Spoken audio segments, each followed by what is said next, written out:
할렐루야. 오늘 수업에 참여하신 우리 학생들을 주님의 이름으로 환영하고 축복합니다. 또 오늘도 우리에게 주시는 은혜를 다 받아서 자기의 것으로 소화시키시는 은혜가 있으시기를 소망합니다. 우리 간만에 똑똑해져라 한번 할까요? 오늘 좀 어려워가지고. 자, 시작. 똑똑해져라. 똑똑해져라. 자주 두들겨 주세요. 이제 점점 이 깊이 들어가면서 조금씩 난해해집니다. 자, 이거 PPT 띄워주시고, 우리 지난주 숙제하기 전에 일단 이거 먼저 볼까요? 오늘은 믿음에서 떠나지 말라, 6번째 이야기입니다. 믿음에서 떠나지 말라. 이제 이 얘기를 히브리서 기자가 우리한테 해 주고자 합니다. 이거 부산항에 정박해 있는 크루즈 사진이에요. 여기 이제 이 멋진 글이 있습니다. 배가 항구에 정박해 있으면 안전하다. 하지만 그것이 존재하는 목적은 아니다. 배는 움직이며 항해할 때 진정한 의미와 가치를 발견한다. 그렇죠? 배를 만드는 목적이 있잖아요. 여기 이제 우리 밑에 한진 중공업에서 열심히 그 상선용 만들거든요. 그 뭐 배를 열심히 만드는데 그거 전시하려고 만드는 게 아니지 않습니까? 그 배의 목적은 망망대해에 짐을 싣고 나가는 거예요. 거기에 파도가 일고 폭풍이 불고 이렇게 해도 그곳 가운데 나아가는 게 그 배를 짓는 목적이라는 거예요. 그러니까 그 배의 의미는 바다에 떠 있을 때 비로소 발견된다, 이런 의미죠. 우리 인생도 마찬가지가 아닐까, 또 우리 믿음도 마찬가지가 아닐까, 이제 그런 생각을 해 봅니다. 오늘 본문을 가지고 우리가 말씀 좀 나눠보겠습니다. 자, 우리 지난주 암송이 간단했죠. 그러므로 우리는 긍휼하심을 입고. 자, 빨리 한번 보세요. 빨리 한번 보시고. 딱 보시고. 자, 됐죠? 자, 시작.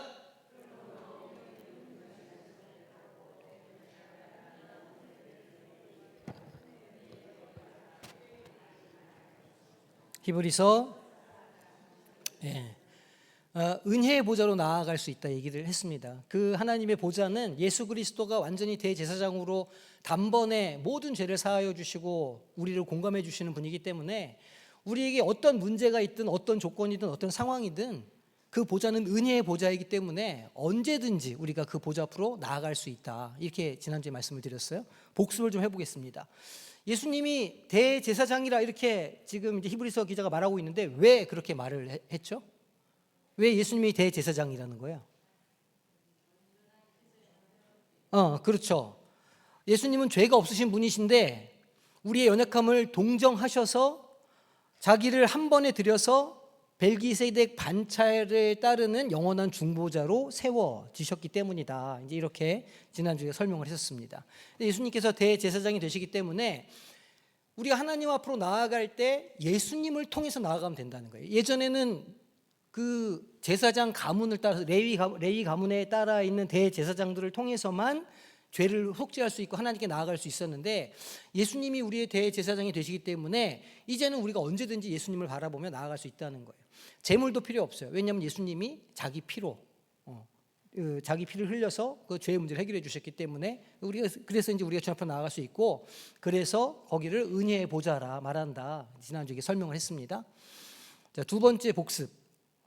은혜의 보좌 앞으로 담대히 나아갈 수 있다. 히브리서 4장 16절이 이렇게 말을 하는데 이 우리의 예배와 기도 생활에, 우리의 신앙 생활에 어떤 영향을 미치는 건가요? 어떻게 우리는 신앙생활을 할 수 있다는 겁니까? 율법적으로 막 공포에 쩌들어서 무서워가지고 하나님을 믿는다고 그랬어요? 아니라고 그랬죠. 자유함과 감사함으로 하나님께 나아갈 수 있다고 그랬어요. 죄책감이나 두려움으로 하나님을 섬기는 게 아니고 예수님의 단번 속죄에 근거해서 은혜와 주님의 도우심을 확신하면서 나아갈 수 있고 감사함으로 나아갈 수 있다. 우리 지난주에 이제 이런 이야기들을 했습니다.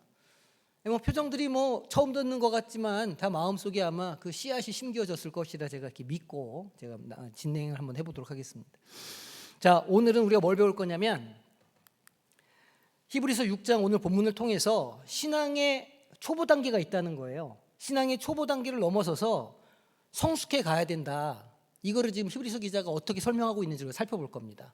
그러니까 신앙의 초보가 있구나. 바울 사도도 신앙의 초보를 설명합니다. 바울 사도는 어떻게 신앙의 초보를 설명할까요? 뭐로 표현하죠? 젖먹이로 표현합니다. 그죠? 그래서 이렇게 못 먹고 이렇게 젖을 먹는다고 이렇게 표현하는데 이 히브리서 기자는 조금 신학적으로 이거를 표현해요. 이제 그게 어떤 건지 우리가 살펴보고, 자, 믿음에서 떠나지 말라 이제 이렇게 경고를 주고 있는데 이게 왜 중요한지, 구약의 어떤 것 때문에 이 이야기를 하고 있는 것인지를 우리가 살펴볼 거예요. 그러니까 구약의 어떤 사건이 히브리서를 쓸 때 그 유대인 공동체의 상황과 좀 비슷했던 것 같아요. 그러니까 자기네 이 히브리서 기자가 히브리서를 쓸 당시의 유대인 공동체의 상황을 보면서 구약의 어떤 사건을 탁 집어가지고 이제 설명을 하는 거예요. 봐라, 구약에 이렇게 해가지고 이 사람들이 하나님을 떠나서 실패하지 않았느냐, 너희는 그런 실수를 하면 안 된다, 이렇게 이제 설명을 합니다. 이제 우리가 그걸 살펴볼 것이고, 마지막으로 그럼 우리의 믿음이 이렇게 흔들릴 때 어떻게 성숙한 신앙을 지킬 수 있는지, 어떻게 우리가 자라갈 수 있는지까지 한번 우리가 살펴보도록 하겠습니다.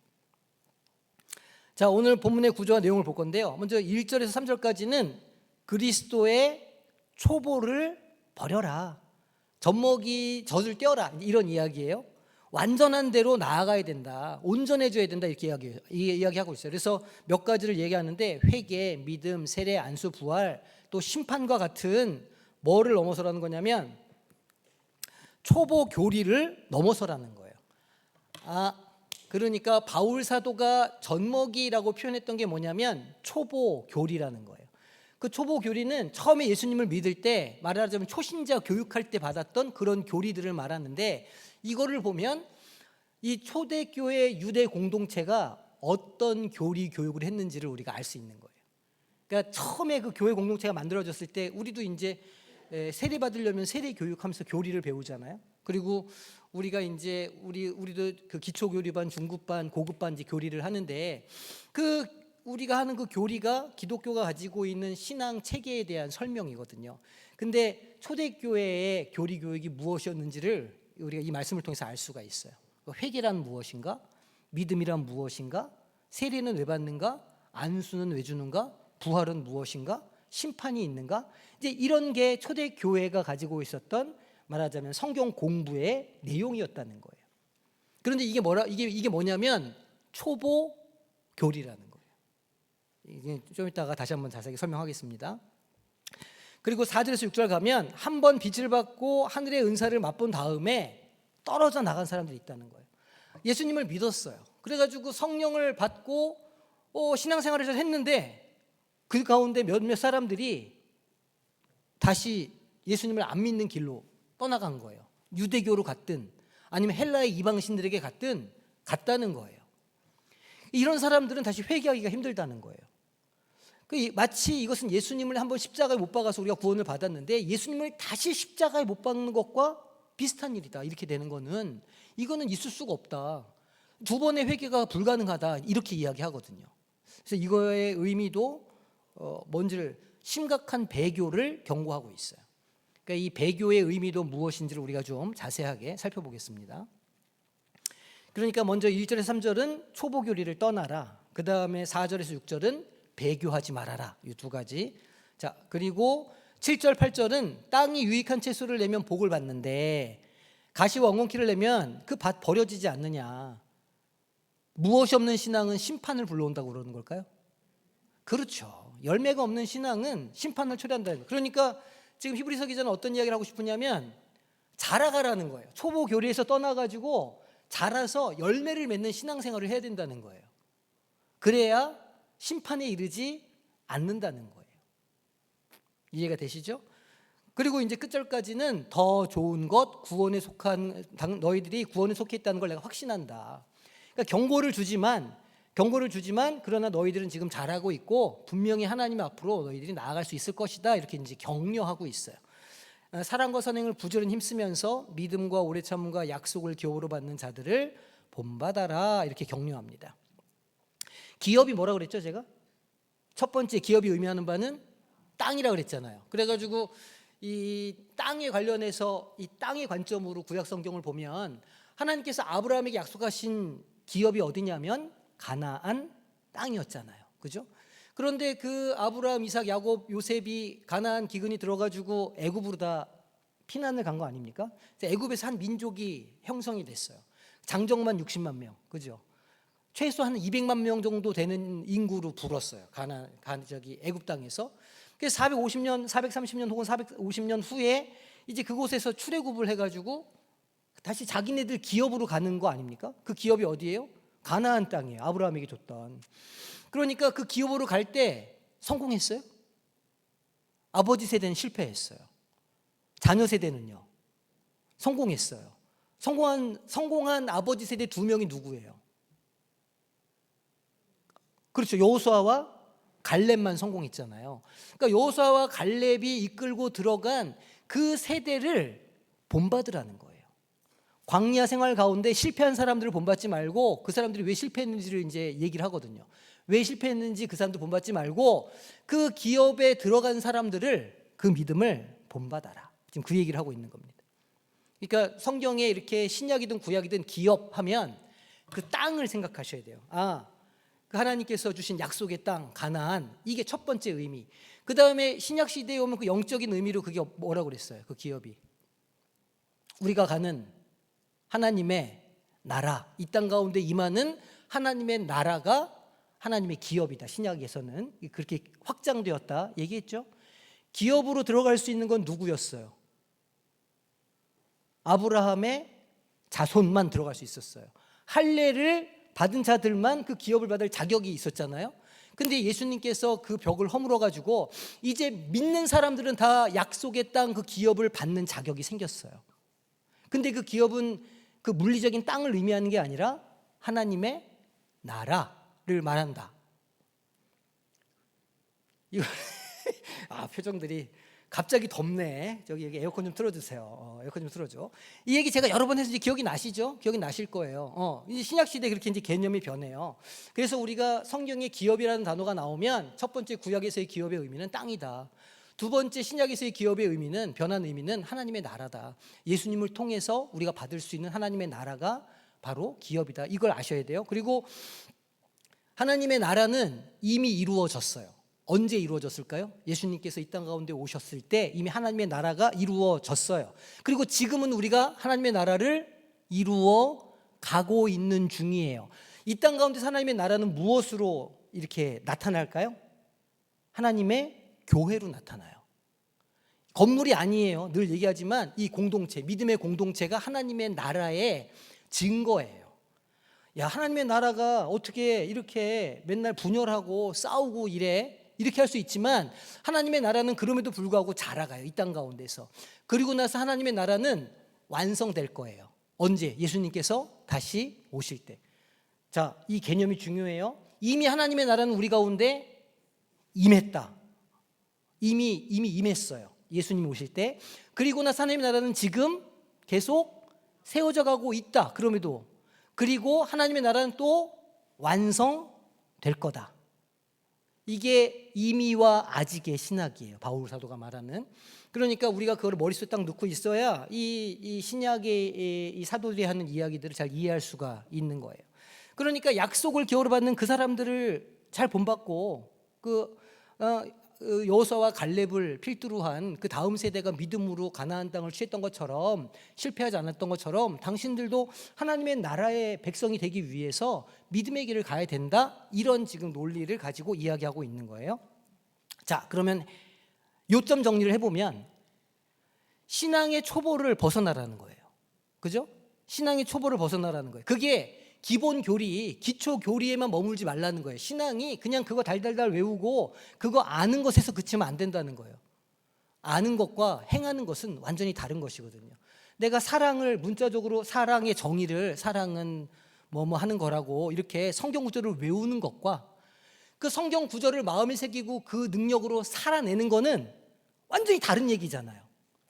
그거를 얘기하는 거예요. 신앙의 초보를 탈피하라는 건 기본 교리를 반복하는 데 머물지 말고 성숙해 가라는 거예요. 삶으로 그것을 열매를 맺어 가라는 거예요.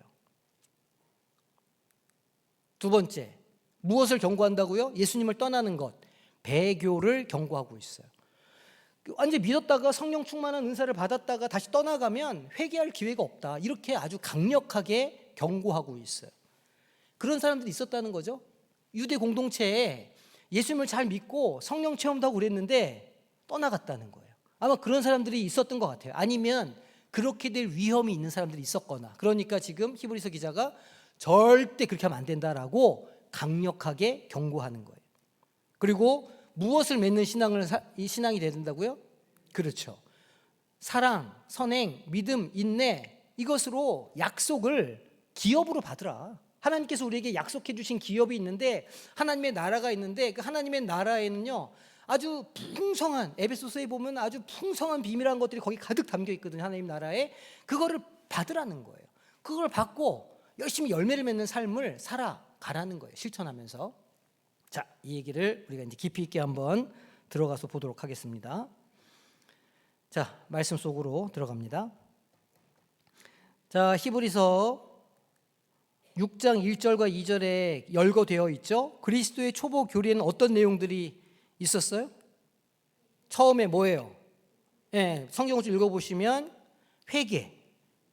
회개는 뭐 하는 거죠? 회개는 뭐 하는 거예요? 자기의 죄를 고백하는 거예요. 그냥 고백하면 끝나요? 그 다음에 또 그제 또 져요. 우리는 연약한 인간이니까 핑계 댈 수 있잖아요. 우리는 연약한 인간이니까 회개하고, 또 어떻게 하다 또 죄 지으니까 또 회개하고, 또 어떻게 하다 보니까 또 똑같은 죄 또 회개하고, 이렇게. 그거는 잘하는 거예요, 안 잘하는 거예요? 그건 잘하는 게 아니에요. 그런 게 기초 교리에 물론 하나님께서 우리를 용서해 주시죠. 반복해서 용서해 주시는 거예요. 하지만 우리의 신앙은 털끝만큼도 잘하지 않는 거예요. 같은 죄를 반복해서 짓는다? 그렇잖아요. 잘하라는 거예요. 그리고 하나님께 대한 믿음. 뭘 믿어야 돼요? 믿음의 핵심이 뭐예요? 예수 그리스도의 죽음과 부활. 이걸 믿으라는 거예요. 그렇죠. 우린 유대교가 아니고 기독교인데, 개신교 기독교인데, 기독교가 믿는 게 뭐예요?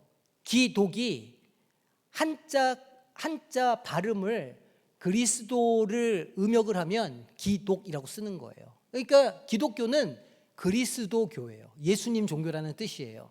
우리는 예수님을 믿는 거죠. 예수님의 무엇을 믿어요, 우리가? 예수님의 우리를 위해서 죽으시고 다시 살아나셔서 우리를 구원해 주셨다는 걸 우리가 믿잖아요. 예수님만이 우리의 생명이 되시고 우리를 구원해 주실 유일한 길이라는 걸 우리가 믿잖아요. 이 믿음을 지금 초보 교리라고 말하고 있는 거예요. 그 사람들도 그 지식으로 알고 있었다는 거겠죠. 그 다음에 세례를 받아야 된다. 세례를 받아야 된다. 우리도 지금 세례를 베풀잖아요. 그래가지고 세례를 받아야 된다. 그리고 안수, 이렇게 병 고치는 안수, 무슨 이렇게 귀신을 떠나게 하는 안수. 초대교회에는 이런 안수가 많았어요. 실제로 성령의 역사가 막 일어나던 시대였으니까 사도들이 안수하면, 바울 사도가 막 안수하면 어떻게 죽은 자들이 막 살아나고, 이런 역사가 일어났던 거예요. 그러니까 이제 안수에 대해서도 나름의 교리를 가지고 있었던 것 같아요. 그리고 죽은 자의 부활한다는 거예요. 부활한다.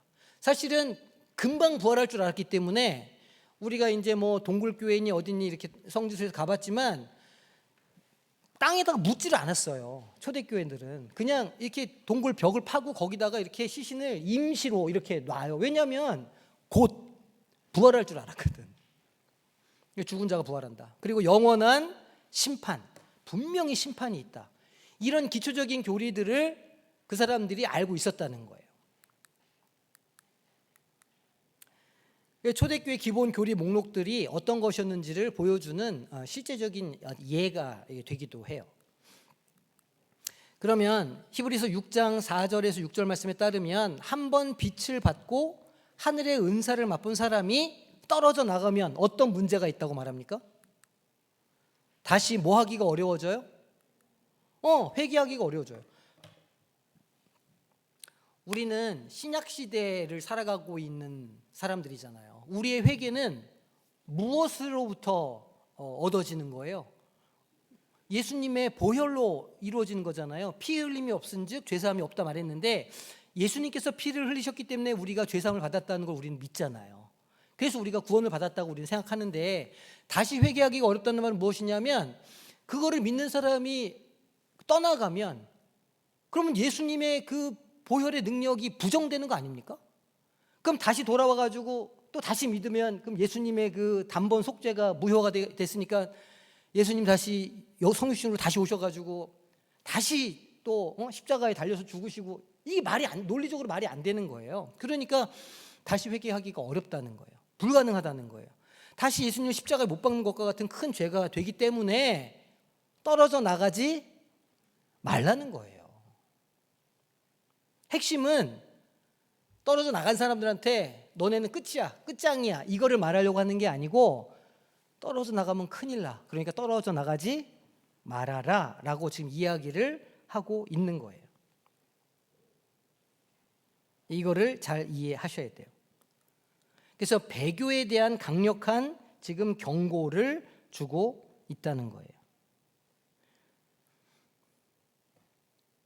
이제 배교라는 말, 떨어져 나간다 이 말을 이제 히브리서에서 두 가지로 쓰는데 3장 12절에 보면 살아계신 하나님에게서 떠나 이렇게 말해요. 여기서 이제 어디서 떠난다는 건 아포스테나이라고 하는 단어인데 이 단어의 뜻은 떨어진다, 물러나다, 떠나간다 이런 뜻이에요. 그러니까 예수님으로부터 자이든 타이든 어떻게 하다 보니까 떨어졌어. 그 내가 막 어떤 의지를 가지고 떠나간 게 아니고 어떻게 하다 보니까 내가 좀 주춤이게 되고 어떻게 하다 보니까 이렇게 떠나가게 된 거예요. 자이든 타이든. 그러니까 약간 이거는 수동적이야. 이 의미는 살아계신 하나님께서 떠났다는 건. 근데 지금 이 6장 6절에 나오는 이 타락은 파라페손타스라고 지금 하고 있는데 이건 무슨 뜻이냐면 옆으로 의도를 가지고 떨어진다는 뜻이에요. 일부러 이렇게 똑 안 떨어지고 의도를 가지고 다른 방향으로 떨어진다 이런 뜻이에요. 그러니까 이 타락이란 건 어떤 거냐면 우연히 어떻게 된 게 아니고 내가 아예 마음을 딱 먹고 나는 떠나갈 거야. 누구처럼? 둘째 아들처럼. 나는 아버지를 떠나겠어. 재산 다 내놓으시오. 이렇게 해가지고 나가는 거예요. 이게 타락이라는 거예요. 신라권. 그 어쩔 수 없어서 먹은 게 아니잖아요. 이렇게 정신없어 이렇게 먹은 게 아니고 보암직도 하고 먹음직도 하고 그래서 본인의 의지를 가지고 먹었잖아요, 자기가. 그래서 그걸 타락이라고 부르는 거예요.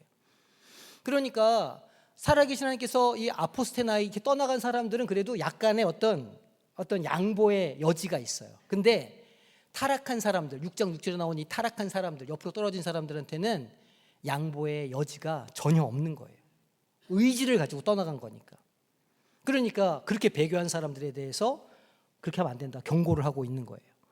그러니까 이 구절을 학자마다 여러 가지로 해석을 하지만 그러니까 예수님을 배신하고 떠나가는 심각한 영적인 상태를 의미하는 것이라고는 다들 동의해서 해석을 하고 있어요. 자, 그러면 3번 질문. 그리스도의 초보를 버리고 완전한 대로 나아가라 라고 말하고 있는데 이 신앙생활을 어떻게 하라는 걸까요, 이게? 기본적인 교리에만 머물고 그걸 반복하는 수준을 넘어서라는 거예요. 그냥 성경 말씀을 우리가 이제 암송 구절을 외우잖아요. 암송 구절을 외우는 건 외우는 그 자체로 의미가 있는 게 아니에요. 우리가 성경 구절을 자꾸 암송하고 외우면 그 말씀이 삶의 순간순간마다 우리 마음 속에서 이렇게 올라와요. 그런 경험 아시죠? 하나님의 말씀이 딱 여기 신비에 새겨지면 우리가 어떤 고난을 당하는 현장이나 어려움을 당할 때 하나님의 말씀이 나를 주장하게 돼요. 그래서 말씀을 외우라고 그러는 거예요. 말씀이 많이 신비에 새겨지는 사람들일수록 그런 삶에서 말씀의 능력에 더 살기가 훨씬 수월해요. 성령께서 우리 가운데 역사하셔야 되는데 성령의 강력한 역사는 어떤 형태로 나타나냐면 우리 마음속에 말씀이 상기되는 형태로 딱 역사가 돼요. 다들 그런 경험하시잖아요. 그러니까 막 내가 힘들고 고난당할 때 막 열심히 기도해요. 그럼 하나님 우리 마음속에 뭘 주시는 거예요? 말씀을 주시는 거예요. 그러니까 성령의 역사가 말씀을 통해서 나타나니 우리 안에 새겨진 말씀이 많으면 많을수록 우리는 성령님의 역사를 더 잘 경험할 수가 있게 되는 거죠. 그래서 말씀을 외우시라고 하는 거예요. 그거 우리 누가 머리 좋으냐 이걸 자랑하려고 하는 게 아니고 그 말씀이 온전히 다 생각이 안 나도 돼. 그런데 성경에 그런 말씀이 있었지. 이것만으로도 충분하거든요. 그러니까 말씀을 읽고 그 말씀을 마음에 새기려고 하는 노력을 해야 성령의 역사가 임할 때 훨씬 거기에 우리가 잘 반응할 수 있다는 거예요. 그래서 그냥 기본적인 교리 그냥 그걸 이렇게 외우는 수준이 아니고 그거를 반복한 수준을 넘어서서 성숙한 믿음과 온전한 순종을 가질 때 삶의 열매를 맺는 단계로 나아갈 수 있다는 거예요. 바울 사도도 에베소서에서 똑같은 이야기를 하죠. 우리가 다 하나님의 아들을 믿는 것과 아는 일에 하나가 되어 어떤 사람을 이룬다고요? 온전한 사람을 이루라는 거예요. 자, 하나님의 아들을 믿는 것, 그리고 하나님의 그 놀라운 역사를 아는 것. 믿는 것은 믿음의 영역이고 아는 것은 지식의 영역이잖아요. 믿음과 지식은요, 같이 가야 돼요. 그러니까 우리가 성경을 공부도 해야 되고 그걸 믿음으로 받기도 해야 되는 거예요. 두 개가 같이 가야 되는 거예요. 그렇게 같이 갈 때 우리가 어떤 사람이 된다고요? 온전한 사람이 된다는 거예요. 우리 신앙이 온전해진다는 거예요. 그냥 단지 지식만 있어도 안 되고 그냥 단지 믿음만 있어도 안 돼요. 믿음과 지식이 같이 자라나야 그게 우리 안에서 힘이 되고 우리가 잘할 수 있는 능력이 생긴다는 거예요. 그래야 우리가 온전해질 수 있다는 거예요. 우리가 아카데미 왜 하냐면 지식을 드리려고. 지식을 드려서 자기의 믿음과 여기 딱 붙여가지고 좀 우리의 어떤 내면과 우리의 영적인 상태가 자라갈 수 있도록 하자고 이걸 하는 거예요. 이거 뭐 제가 제 잘난 척 하려고 하겠어요? 잘나지도 않았는데. 그리고 제가 뭐 이거를 우리 학생들을 괴롭히려고 제가 이걸 합니까? 왜 암송을 외웠냐 안 외웠냐 막 이러면서 그 괴롭히려고 하는 게 아니잖아요. 이거는 우리가 하나님의 말씀을 알고 믿어서 우리의 신앙이 자라게 하기 위해서 이걸 하는 거란 말이에요. 근데 이 온전하다는 말이 그냥 성경에만 나오는 단어가 아니에요. 이거를 좀 제가 오늘 이거 어려운 설명을 좀 해볼게요. 이 온전하다는 단어가 텔레이오스라고 하는 단어인데 텔로스랑 같은 단어예요. 텔로스. 온전하다, 완전하다, 끝났다. 이 텔로스에서 터미널이라는 말도 나왔고요. 버스 터미널 끝이잖아요. 이 텔로스에서 터미널이라는 단어도 나왔고 끝이다, 마지막이다, 뭐 완전해졌다, 완성됐다 여러 가지 뜻을 가지고 있는 단어예요. 텔로스가. 근데 이 텔로스라는 단어를 누가 썼냐면 아리스토텔레스가 썼어요. 아리스토텔레스가 어떻게 썼냐면 모든 만물은 형상과 모든 이 물건들, 사물들은 네 가지의 원인으로 만들어진다는 거예요. 일단은 이 단어만 들으세요. 하나는 진료, 재료라는 뜻이에요. 재료가 있고 두 번째는 그 재료에 대한 어떤 아이디어가 있다는 거예요. 나한테 진흙이 있으면 진흙을 내가 갖고 뭘 만들려고 그래요. 내 진흙으로 사람의 얼굴을 만들고 싶어. 그러면 진료는 진흙이고 형상은 내 마음속에 있는 사람의 모양이 될 거예요. 그리고 작동은 뭐냐면 그거를 빚는 사람. 제가 빚으면 그게 저예요. 제가 빚어요. 그래서 그 빚어가지고 결국은 뭐가 나와요? 사람처럼 생긴 게 제대로는 못 만들겠지만 사람처럼 생긴 게 나오겠죠. 뭔가 이렇게. 그러면 그게 텔로스라는 거예요. 마지막 단계가. 그러니까 재료가 있고 그거를 만들려고 하는 어떤 계획과 목표가 있고 실제로 그 계획에 참여해가지고 내가 뭐 열심히 만들어요. 그래서 어떤 결과물이 나와. 그걸 텔로스라고 불러요.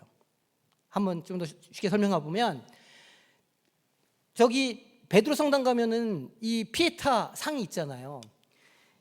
처음엔 대리석이에요. 대리석은 뭐냐면 진료야. 대리석은 진료예요. 그러면 미켈란젤로가 마음속에 나는 예수님이 돌아가신 그 장면을 정말 하나님께서 받으실 만한 조각으로 만들겠어라고 하는 자기 마음속에 어떤 설계도가 있었겠죠. 나는 하나님이 옆에서 보면 예수님의 얼굴이 안 보이지만 공중에서 내려다보면 그 누우신 예수님이 정면으로 바라보이는 그런 동상을 내가 만들 거야 라고 미켈란젤로가 마음에 품었어요. 그리고 누가 조각을 해요? 미켈란젤로가 조각을 해요. 그거를. 그리고 나서 뭐가 나왔어요? 피에타상이 나왔어요. 저게 텔로스예요. 이거를 우리 신앙에 좀 비유해 보면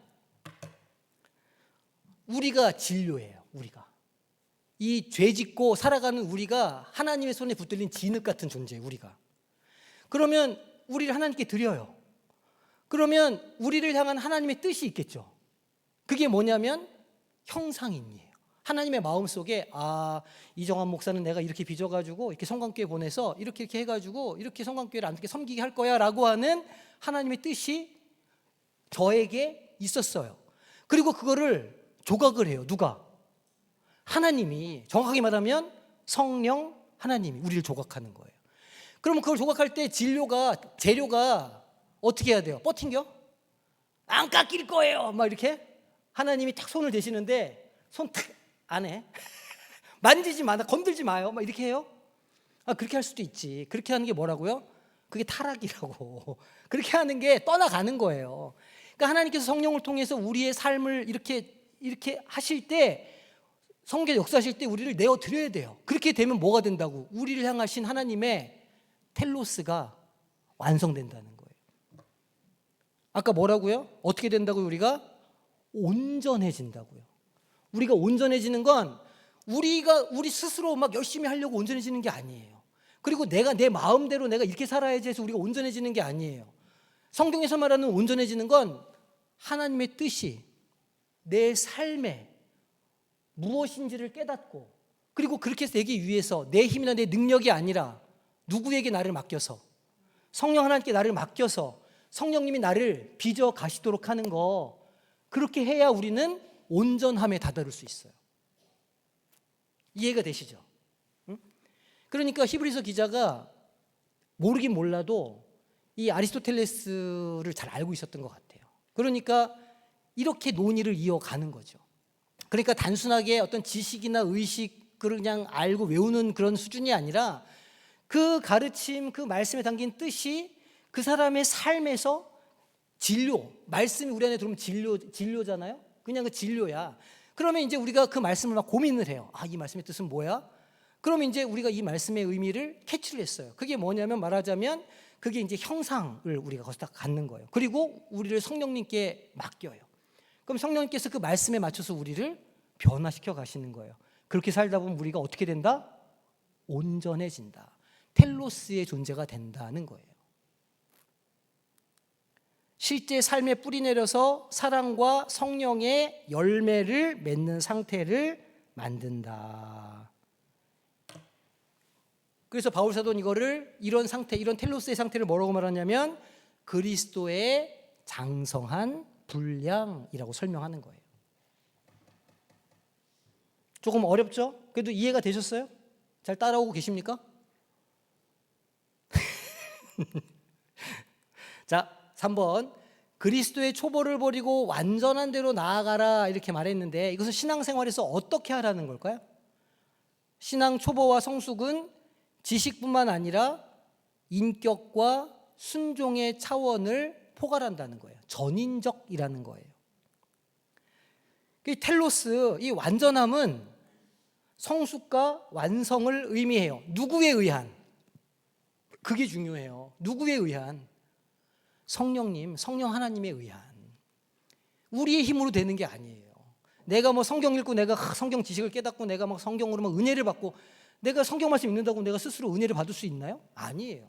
성령께서 우리 심령의 눈을 열어주시고 깨우침을 주셔야 은혜가 되는 거예요. 그러니까 우리는 이 신앙생활을 한다는 것은 날마다 우리 자신을 하나님께 내어드리는 것이구나, 이거를 이해하셔야 돼요.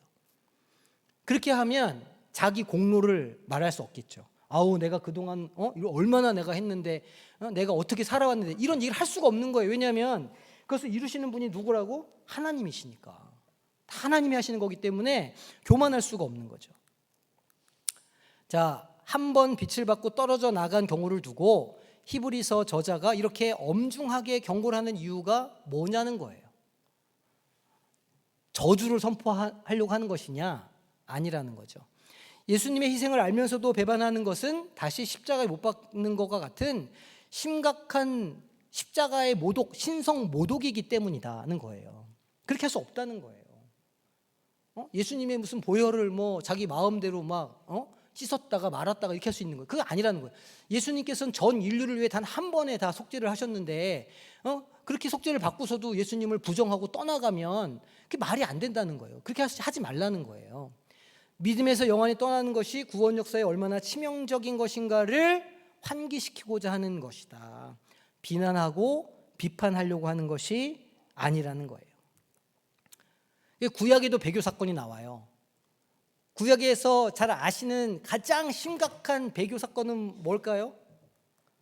우상 숭배와 불순종이에요. 우리가 지금 새벽에 민수기 보고 있는데 민수기 14장 가면 백성들이 엉망진창이 되거든요.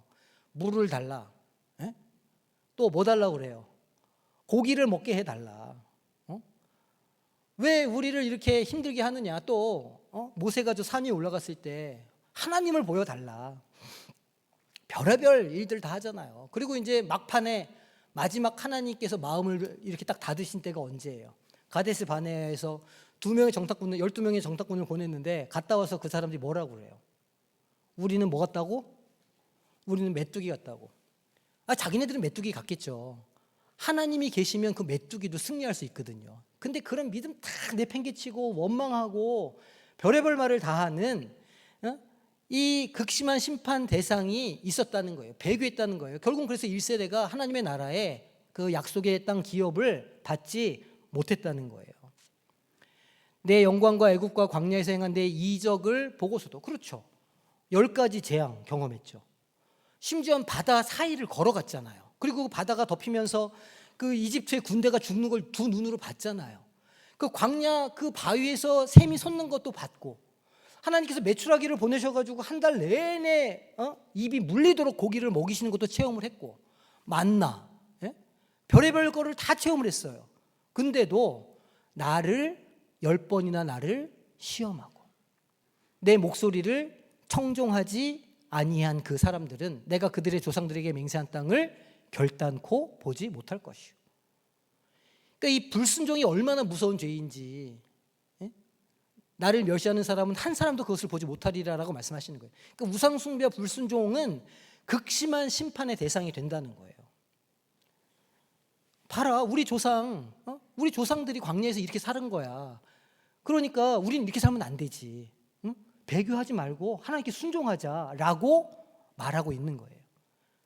히브리서가 말하는 배교는 고의적으로 예수님을 부인하는 것을 가리킨다는 거죠.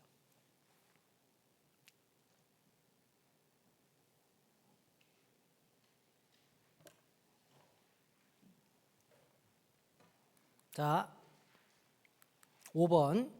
그러면 신앙생활을 하면서 초보 단계에만 머무는 게 아니라 성숙해지기 위해서 우리는 뭘 할 수 있을까? 어떻게 해야 될까? 어떻게 해야 될까요? 우리가 신앙이 이렇게 자라가게 하기 위해서 어떻게 해야 될까요? 왕도는 없어요. 뭐 하셔야 돼요? 맨날 뭘 한다 내가. 암송하는 거 좋아요. 말씀을 읽고 또 읽고 또 읽고 때마다 시마다 하나님 앞에 간구하고, 그리고 주님을 예배하는 일을 게을리하지 말고, 그리고 그 말씀을 들은 거를 그냥 내 마음에만 머물게 하는 게 아니고 그것을 뭔가 내 삶으로 이렇게 성육신화 해내는, 말씀을 성육신화 해내는 일들을 하라는 거예요. 성경공부와 묵상을 꾸준히 하며 알매만 그치지 않고 삶에 적용할 수 있어야 된다는 거예요. 훈련을 하라는 겁니다. 훈련을. 그래서 사실은 이제 이렇게 학기가 되면 제가 이제 우리 왜 옛날 암송 카드 많이 하셨잖아요. 그거를 좀 나눠드리고 싶어요. 어떻게 동의하실지 모르겠는데 그 한 학기에 있는 그 말씀을 카드로 쭉 이렇게 만들어 드려가지고 그거를 쭉 이렇게 좀 한 학기 동안 외우시면 어떨까, 이런 생각을 제가 하거든요. 그거를 제가 괴롭히려고 제가 하는 게 아닙니다. 수요일 날 내가 교회 가려고 그러면 내가 또 암송 안 했지, 내가 안 가, 이렇게 제가 그렇게 하려고 하는 게 아니에요. 절대 아닙니다. 제 애타는 마음을 좀 알아주세요. 어떻게 해서든지 말씀이 우리 성도들의 심령에 새겨져 가지고 이게 하나님께서 일하시고 성령께서 역사하실 때 막 말씀이 막 떠오르고 말씀의 그 권세에 막 잡혀가지고 막 힘있게 살아가야 되는데 힘들면 그냥 다 이렇게 저렇게 쓰러지고 이렇게 막 나가 떨어지고 이러니까 제 마음을 알아주시겠습니까? 그 암송 카드 해도 되겠습니까?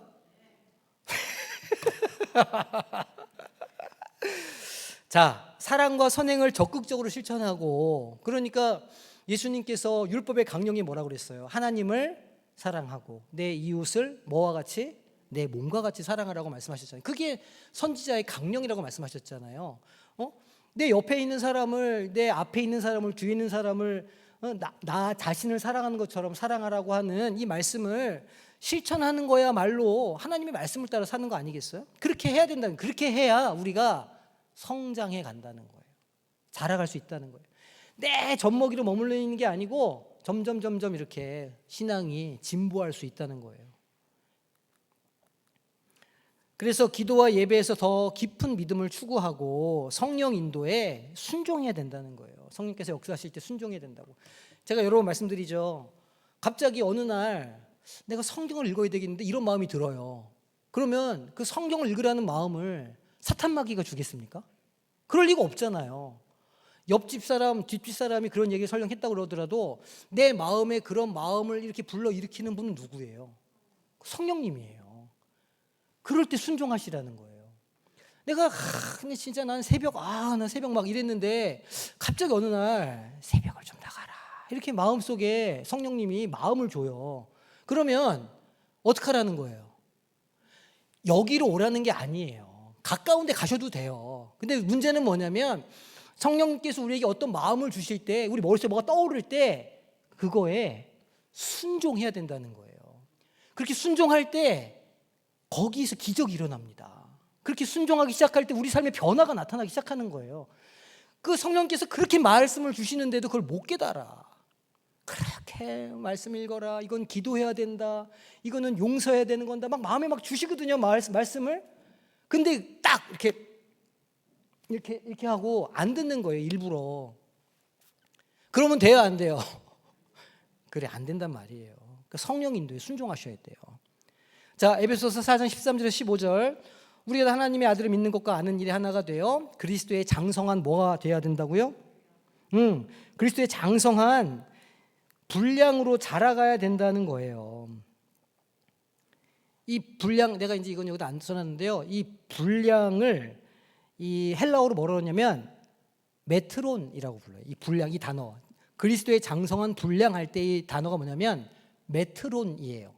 이 메트론에서 어떤 단어가 나왔냐면 미터. 몇 미터 할 때 그 미터가 이 메트론 분량이라고 하는 단어에서 나온 거예요. 그러니까 이 문장을 직역을 하고 조금 의역을 해보면 어떤 뜻이냐면 예수 그리스도의 충만함을 측정할 수 있는 그런 잣대처럼 살아라, 그런 뜻이에요.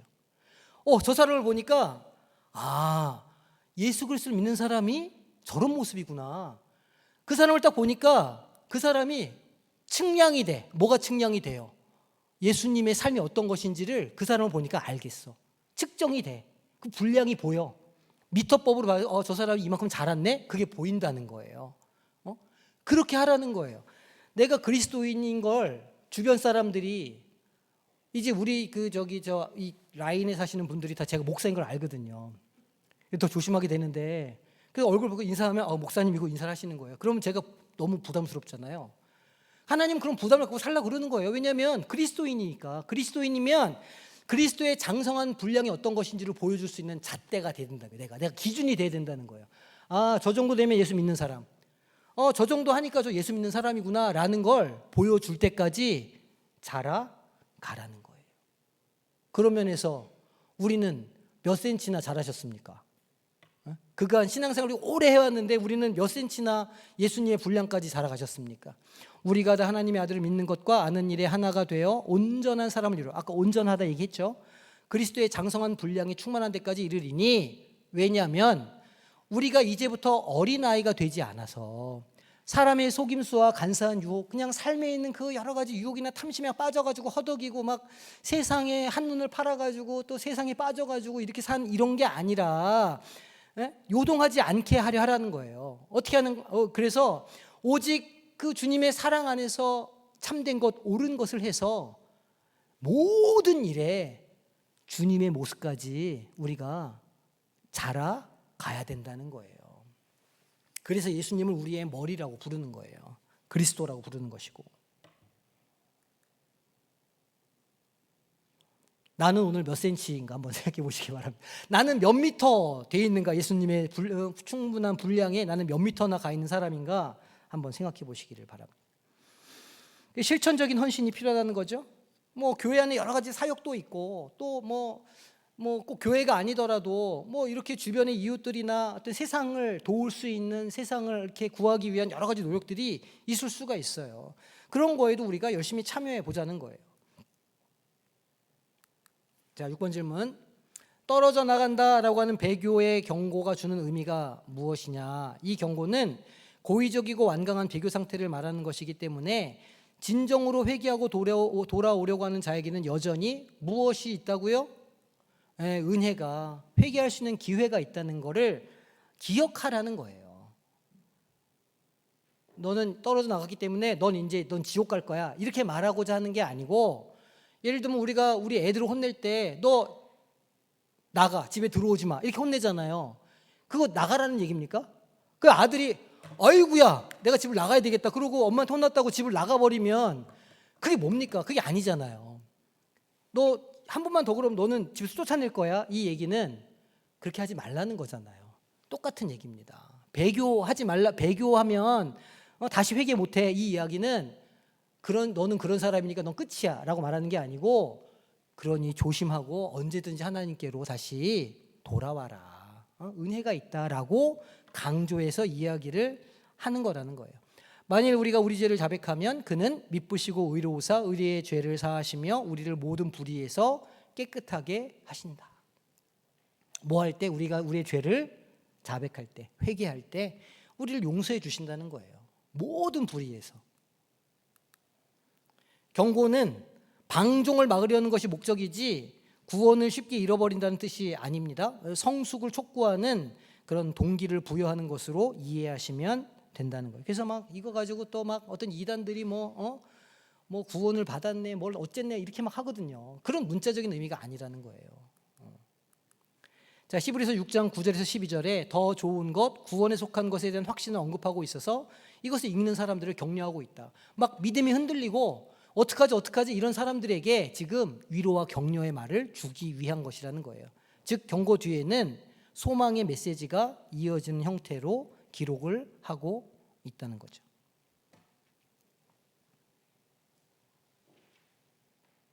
자, 56분이네. 자, 이것도 한번 고민해 보세요. 신앙생활을 오래 하다 보면 늘 진보가 없는 것 같이 느껴져요. 그리고 내가 믿음이 있나? 이렇게 좀 헷갈릴 때도 있어요. 그러면 그런 초보 단계를 넘어서 성수로 나아갈 수 있는 구체적인 나만의 방법은 뭘까? 내가 내 신앙을 지금 잘하게 하기 위해서 내가 지금 할 수 있는 일은 무엇인가를 고민해 보시라는 거예요. 뭐 엄청 내가 새벽 기도를 내가 안 빠지고 내가 100일을 하겠다, 이런 거 무리하는 거, 이런 거 말고 아주 작지만 실천 가능한 거를 정하셔야 돼요. 내가 하루 아침에 5분 기도하겠다, 이런 거 쉽잖아요. 내가 하루에 한 장 성경 꼭 읽겠다, 이런 거. 내가 할 수 있는 아주 작은 것이라도 지킬 수 있는 결심들을 하고 그렇게 하라는 거예요. 그래서 제가 이제 맨날 새벽 예배를 얘기를 할 때 새벽 예배를 제가 나오라고 말씀드리는 게 아니고, 우리의 본성을 쳐서 복종시키는 가장 좋은 훈련장이 어디냐? 사실은 이게 새벽이기는 해요. 왜냐하면 새벽을 나오려면 밤에 늦게까지 뭘 하려고 하는 우리의 탐심을 제어해야 되잖아요. 밤에 재밌는 거 많고 먹고 싶은 거 많고 이래도 그거를 제어해야 아침에 일찍 일어날 수 있으니까, 그러니까 밤에도 내가 제어가 되고, 아침에 막 일어나기 힘든데 그 깨어서 교회로 올라오고 그러면 우리 육체의 본성을 터서 복종시켜야 되잖아요. 또 훈련이 되거든요.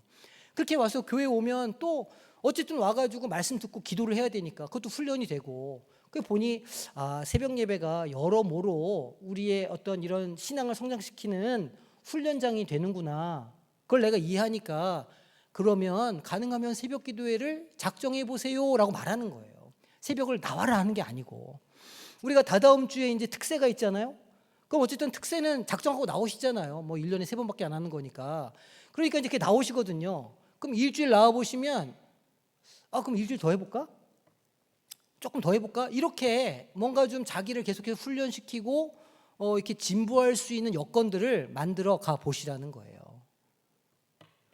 그리고 우리 주변에 막 믿음이 흔들리시는 분들이 있죠? 그럼 우리가 어떻게 돕고 권면할 수 있는가? 이것도 한번 생각해 보실 만한 주제입니다. 신앙의 초보와 성숙의 구체적인 차이가 뭘까? 신앙의 초보와 좀 성숙한 사람의 모습은 어떻게 다를까? 이런 것도 한번 고민해 보시면 좋을 것 같아요. 자, 암송 구절 히브리서 6장 12절 말씀이에요. 자, 한 목소리로 하겠습니다. 시작.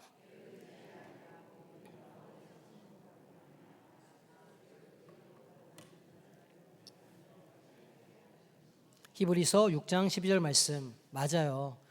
신앙생활은 게으르면 못해요. 신앙생활은 영적인 나태, 육적인 나태를 다 쳐서 복종시키는 과정이에요. 네, 그걸 좀 이해하셔야 됩니다. 편하게 신앙생활할 수는 없다. 편하게 신앙생활하면 늘 그 자리에 젖먹이로 남아있게 된다.